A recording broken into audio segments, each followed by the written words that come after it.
taking it all. Diving deep into topics, we'll rise or we'll fall. Every episode's a journey, a ride through the maze.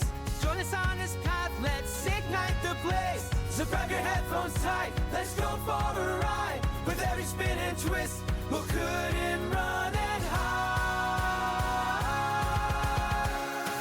The Prime Directive, where the laughter's alive. Society's reflections, let's help each other thrive. Politics and culture, oh what a blend. Join on the journey, let's set the trend. So what do you think? I mean, and we want to probably hear from the people that are out there, the thinkers and the feelers and everybody else. Is warfare, is violence and warfare inherent to humanity and us? Or are we peaceful in the violence and the warfare is artificial and foisted on us? And I don't know, I came across this as well.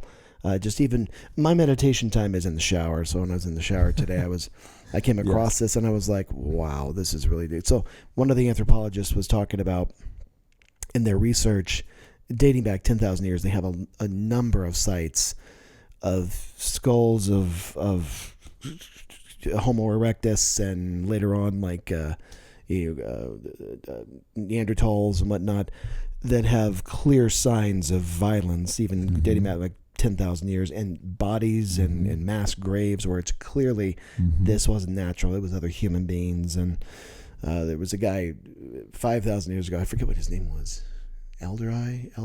They found the arrow through his, like right through him, through his back. Oh wow! And then he was preserved in the Himalayan mountains or whatnot. But I gotta look that one. Yeah. But I don't know. What do you think? Are we destined to just be violent creatures to finally just lash out? Or are we more like the bonobos that are much more peaceful? For example, there's never been a documented case of a bonobo ever killing another bonobo. You compare that with, say, like chimpanzees. Which is a completely different... And we share 99% of chimpanzee DNA, so you got to think, we're closer to the chimps than... But... I don't know. What do you think? Well, I think it's a very difficult... that's a very difficult question. Yeah. That's a very difficult question. Yeah. I'm comfortable to say that I don't know. You don't know? Yeah. I'm comfortable in saying that I simply... How about in your personal journey? Have you ever... Like, I've gotten in some fights in my life when I was younger, especially.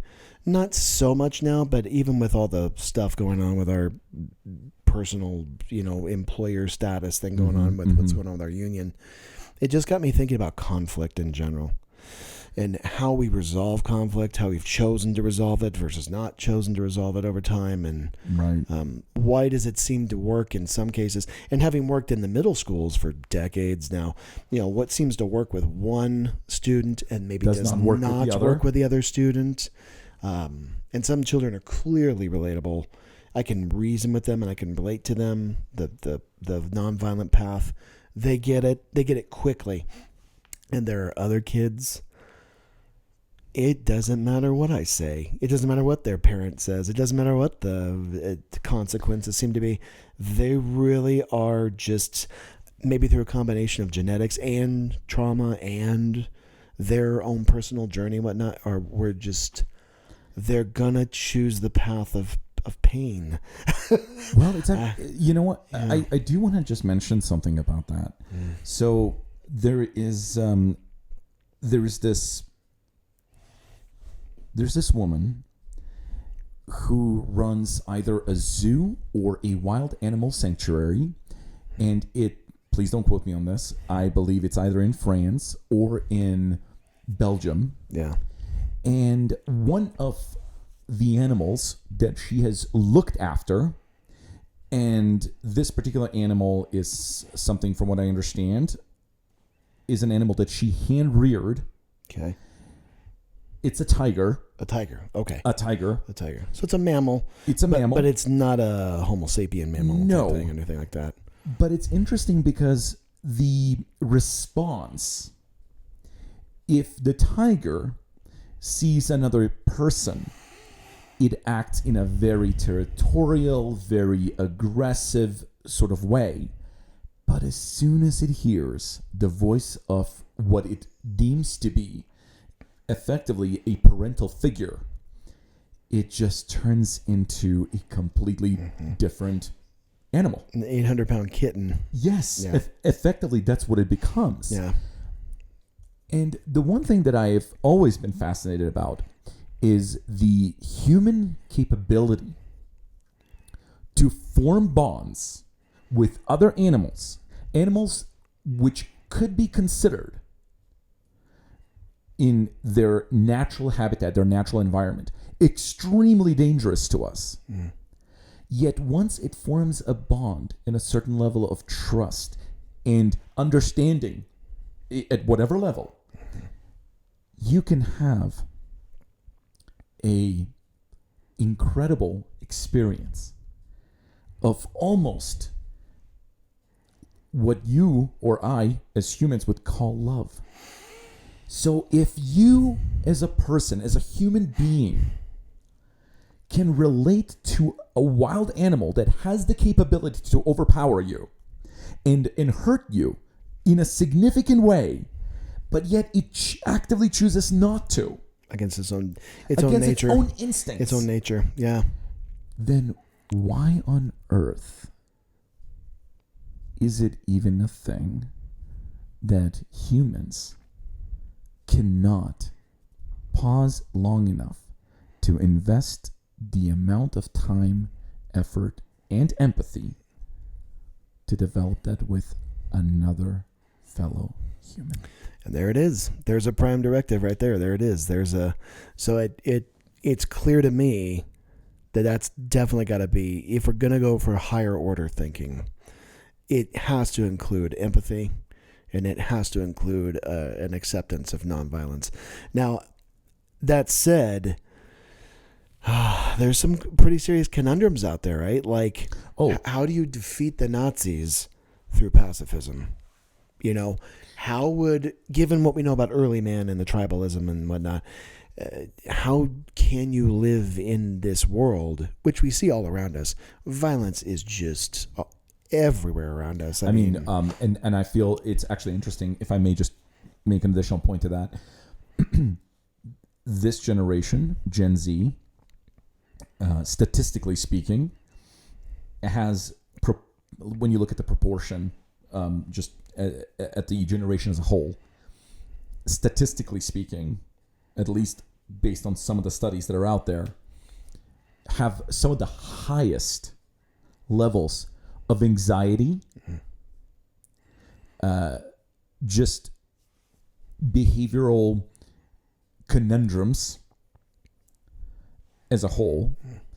And I am thinking that the reason for that is the accessibility to a lot of the real world violence, the access to see what is happening in those conflicts around the globe that you cannot just turn off because they're in your face. And you're specifically thinking probably Israel and Palestine. In Palestine and what's the actually Syrian civil war, which just finally ended. Finally. Yes. And huge. There've also been multiple. Ukraine has been on a lot of European minds, and there have been also multiple major conflicts on the African continent. I know there's like 19 wars or something. It's terrible. Exactly, and it's interesting because we don't get to hear that a lot. However, the amazing thing about Gen Z is that they are extremely aware. So they have the empathy. It seems like I would say this is true with alphas as well, the one below them now that are coming up online. They're very sensitive. Very, because they it's interesting to at least kind of look at the cross section of those like multi-generational perceptions and perspectives and say, wow, they are genuinely not just aware, but they're just concerned through empathy. And I feel like that is the that is another turn in that evolutionary scale of what humanity is. So they're like becoming like 3.0, and Yes, they're 3.0. Xers like me are probably like, I guess boomers are probably 1.0 No, well, hey, you know what? or 0.0. Hey, as I like to say, you have to have a starting point. Yeah. Number one, you I got to know. have a starting point. I know, and we should be fair. There are many boomers out there that are that have clearly just paved incredible legacies. That are. It's just that given the times we're living in, some of the comments, right, that you hear from the boomer generation, sometimes you're like, oh, grandpa. Well, you know, it's interesting simply because I feel like, to my mind, one of the first people that would probably be on my forefront would be Bernie Sanders. Senator Bernie Sanders. Yeah. By the way, big shout out. I feel like that is a person who undoubtedly has this incredible thing that is lacking so much in leadership, integrity, in leadership. Yeah. in leadership. Isn't it hard? It's unwavering. Isn't it incredible?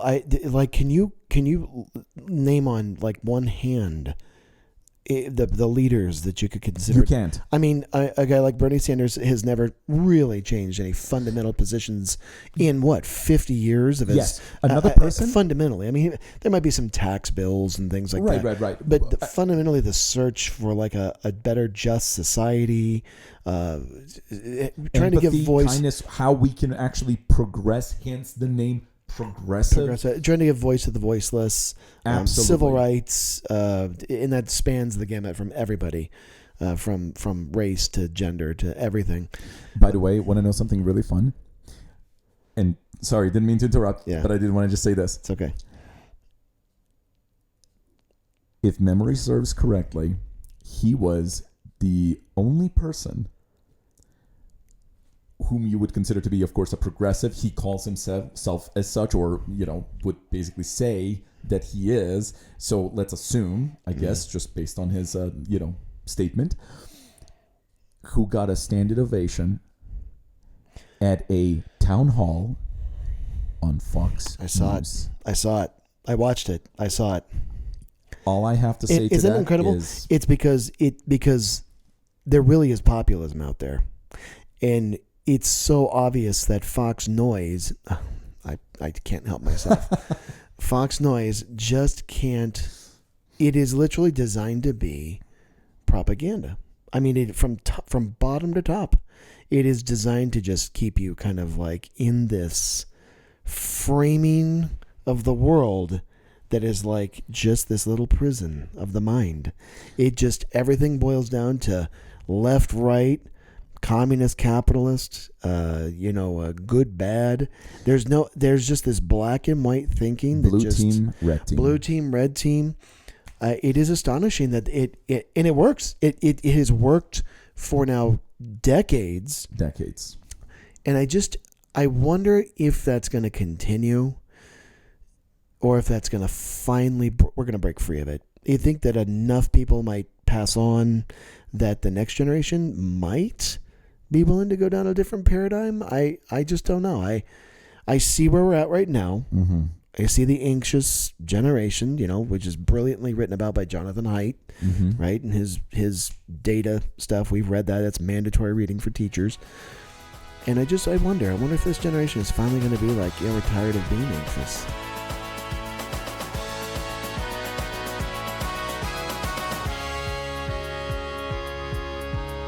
As we close the chapter, letting us your year, the Prime Directive's calling, so let's persevere.